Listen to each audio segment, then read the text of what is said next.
It took several police officers to arrest stand-up comedian and Palestinian citizen of Israel, Nidal Badarne, in his home in Haifa.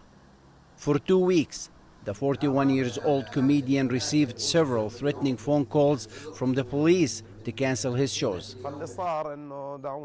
During the night, I was surprised by a provocative raid on my house by police forces in the presence of my 5-year-old daughter, as if I were a criminal, and handcuffs were placed on my hands. The reason given was his inciting material. But Badarne says the real reason is this. This is our racist reality that we live in, and the persecution against us as Palestinians, whether here or in the occupied West Bank or occupied East Jerusalem. These are the topics that we talk about, and this is part of my role as a comedian, to adapt a joke and talk about our difficult and bitter reality. Badarne is out of prison for now, but Israel has placed restrictions on where he can perform. However, there are others in prison simply for social media posts or speaking up against Israel's war on Gaza or merely having an opinion opposite to that of the government.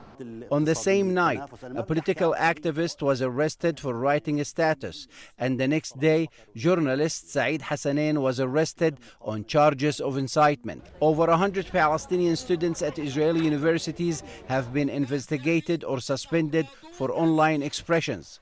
The democratic space for the Israeli Arabs or the Israeli Palestinians is diminishing on daily basis. They don't want the Palestinians inside Israel to be able to freely speak about the Palestinian cause, to criticize the Israeli policy, to criticize the Israeli government. Isa Aburtaj was arrested twice and had his tire business shut down after criticizing the government's actions.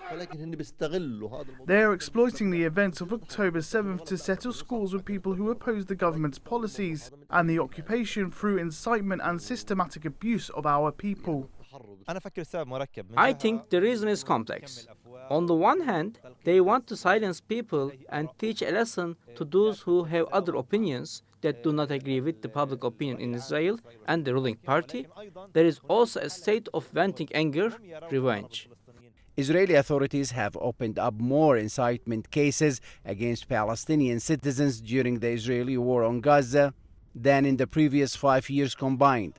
Palestinians say this is not a laughing matter. With restrictions tightening and critics facing increasing pressure, the future of free speech is rapidly eroding. Rights groups continue to call for greater protections and an end to what they say is the selective suppression of voices critical of the government. Mohammad Al-Kassim, TRT World, Haifa, Israel.